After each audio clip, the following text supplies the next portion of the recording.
Alors salut tout le monde, aujourd'hui on va finir ce sentier de découverte de la Chame des Bondons et on croisera pas mal de menhirs. Alors après l'alignement de Chabus, on poursuit notre chemin et on fera un premier arrêt au petit hameau des Combettes.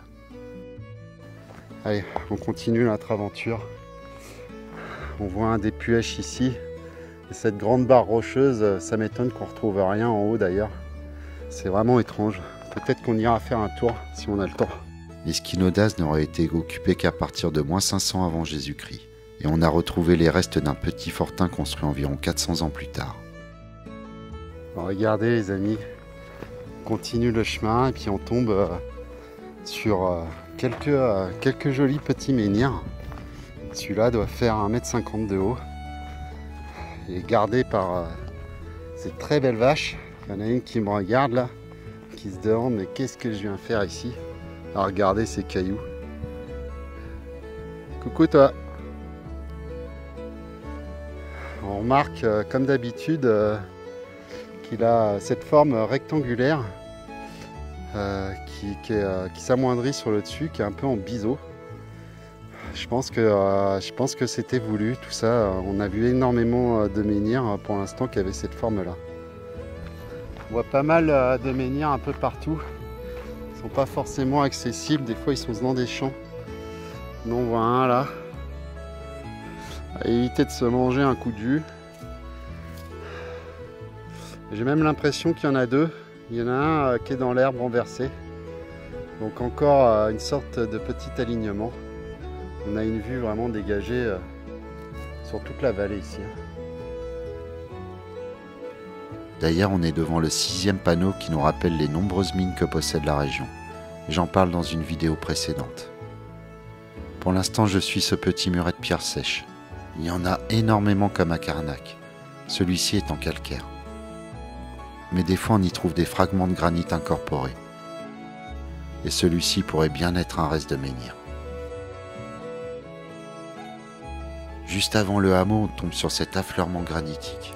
Il semble avoir servi de carrière à une époque assez récente.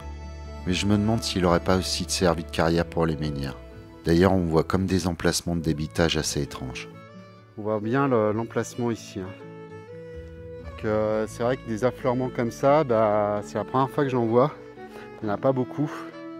Donc j'imagine que les menhirs, certains ont été taillés ici, ont été ensuite remontés en haut de la pente.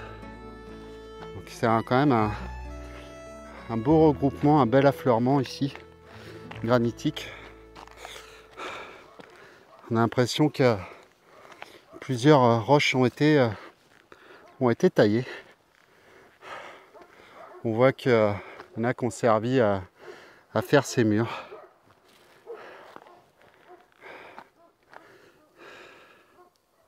Je pense que je vais revenir avec des bonnes couleurs.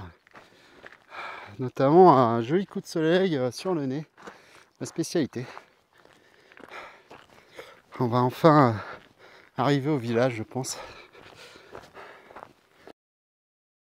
Voilà, le village des Combettes.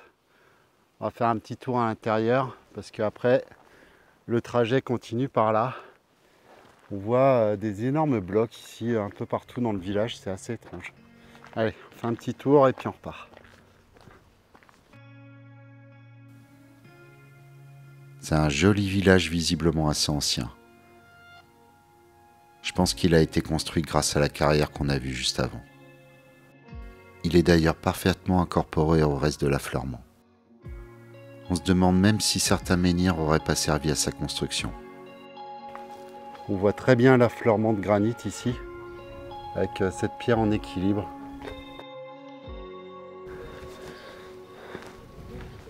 Un beau petit village, entièrement fait en pierre sèche, quasiment.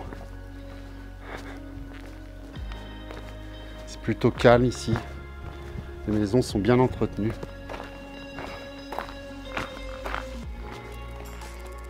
On va aller voir par là et puis après on va faire demi-tour. Alors à la sortie du village, on voit ces gros blocs au milieu d'un champ. Pour moi ça c'est pas du menhir, ça c'est de l'affleurement naturel. Et toujours ces murs ces murs faits en pierre sèche et ici en granit. Ah, ça vous voyez, ça je pense que c'est un ancien menhir. Je pense même qu'il a été retaillé en montjoie. On voit qu'il est vraiment rectangulaire et que sa tête est manquante. Il était peut-être bien plus grand d'ailleurs. L'occupation de ce village doit être quand même très ancienne. Peut-être même de la préhistoire vu la carrière qu'on a trouvée à côté. Il y a d'ailleurs un texte étrange en latin gravé sur une des façades du hameau. Et j'ai trouvé la traduction. Quoi que tu fasses, fais-le prudemment. Regarde la fin. L'homme ne fait rien de si secret qu'il ne soit un jour révélé. D'ailleurs, je n'avais pas fait attention, mais vous pouvez visiter ce bâtiment à l'entrée du village. C'est un four banal.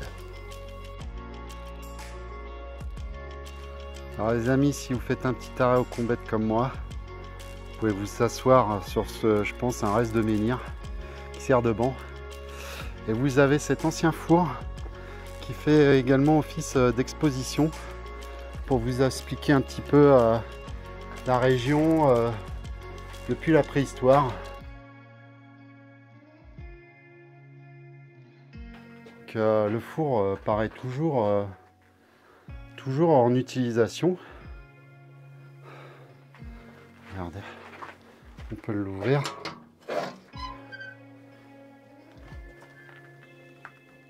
Je vais pas rentrer dedans pour pas risquer d'être enfermé. Mais je pense que ce four sert toujours. Donc voilà, si vous arrêtez ici à l'entrée du village, vous avez l'ancien four et l'exposition. C'est quand même marrant de trouver ça ici. Allez, on ferme la porte et on va continuer notre périple.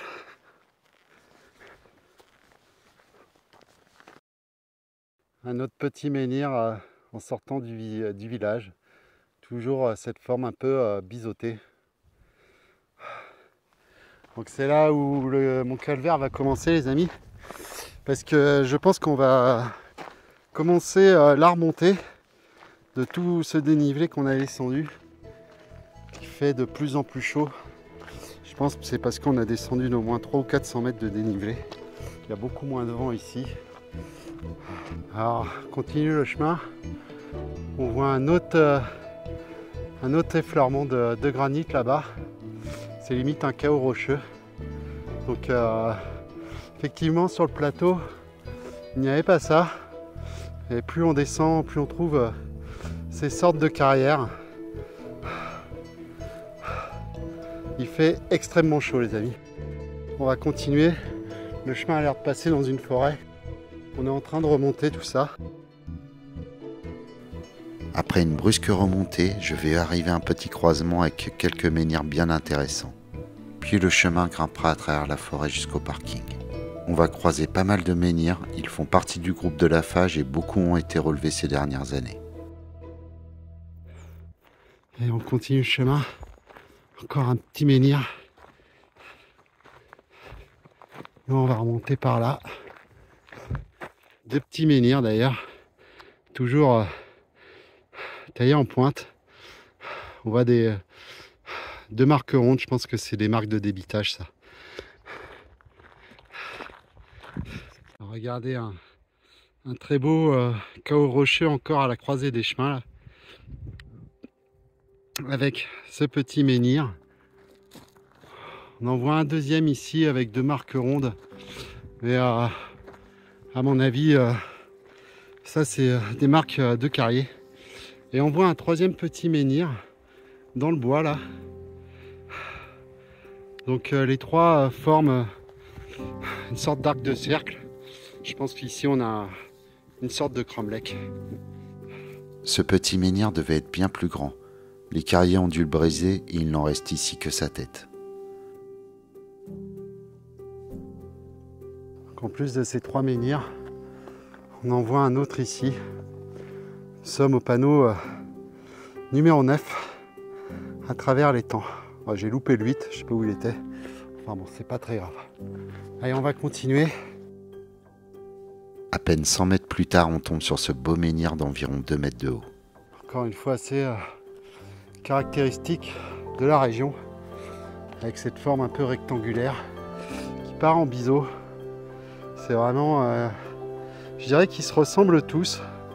À Carnac, j'avais pas vu cette régularité, mais ici, ça se remarque très facilement. Il me ferait presque mentir. Son dos est arrondi, il est assez fin. Peut-être qu'il a été cassé en deux par des carriers. Alors les amis, nous voilà notre 10e panneau, Pays des Fées, avec ce joli menhir. Donc c'est pour nous rappeler un peu toutes les légendes qui sont associées à ces pierres. Un peu comme à Carnac. Donc il y en a certaines qui sont associées à des rituels de fertilité. D'autres qui sont reliées au géant Gargantua, comme dans beaucoup de régions. Bon, ici, il n'a pas été christianisé, ce menhir, mais on retrouve aussi, comme en Bretagne, pas mal de menhirs christianisés avec des croix par-dessus. En plus, j'ai rencontré des gens sur le chemin qui se demandaient ce que j'étais en train de faire avec mon micro. Donc je leur ai fait un cours un peu sur tous ces mégalithes. Ils étaient bien contents, parce que par eux-mêmes, ils m'ont dit on est un peu déçus de ne pas avoir plus d'informations. Donc eh bien, écoutez, je crois que j'ai gagné un abonné. Et puis j'ai fait des heureux. Ce superbe menhir fait bien 2,40 m de haut et on dirait qu'il a aussi un petit ventre bombé. Allez les amis, on va continuer notre petit chemin. En tout cas c'était bien sympathique ces deux personnes, ce couple que j'ai rencontré. Ça m'a permis de faire une petite pause. Parce que eux-mêmes ils étaient un peu inquiets quand ils ont vu ma tête qui était en train de crever au soleil. Ils m'ont demandé si j'avais besoin d'aide. Mais du coup, et ben voilà, c'est moi qui les ai aidés dans leur quête des mégalithes. En tout cas, c'était un chemin bien intéressant. Je pense qu'on va croiser d'autres menhirs sur la route. Je m'arrêterai à ce moment-là pour vous faire quelques images. D'ailleurs, j'ai l'impression d'en voir un immédiatement. Regardez comme il est tout choupinou, lui. Il doit faire 1 mètre de haut, un peu au milieu d'un bois. Je pense qu'il y a d'autres menhirs perdus dans cette forêt. Je l'aime beaucoup celui-là. Il a aussi dû être cassé par des carriers, mais à chaque fois que je le vois, il me donne le sourire. Il y en a vraiment partout. Regardez celui-là. Un peu une chaise de César locale. Je pense que c'est comme la chaise de César. Je pense que c'est du débitage, ça. Les carriers qui ont essayé de le débiter, ou alors c'est une fissure naturelle qui s'est cassée avec l'érosion. Il est marrant celui-là. Et voilà, c'était le dernier menhir de la file. Celui-là aussi, on dirait qu'il a été cassé et transformé en Montjoie. On voit d'ailleurs un autre fragment à côté de lui. Un paysage assez magnifique.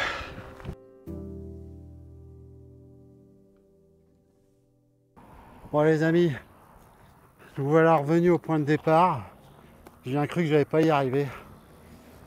La voiture est au bout de la route. En tout cas c'était bien intéressant. Mais je vous conseille de prendre beaucoup d'eau et de quoi vous couvrir. Parce que dès qu'on redescend un peu dans la vallée, il commence à faire très très chaud. Bon les amis, enfin arrivé à la voiture. Vous pouvez voir mon état, je n'en peux plus. Donc direction le camping, je vais aller faire trempette et je pense qu'on a déjà vu plein de belles choses pour aujourd'hui, ça fera de très belles images. Donc je vous remercie encore de m'avoir suivi et à demain les amis. Je vous fais un petit sourire malgré la chaleur et malgré la fatigue. Allez, à demain.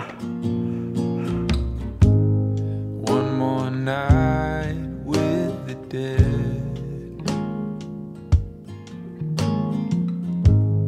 I've been spending more time with them than the living. And if you're just the company that you keep, I'll stay where I am for eternity.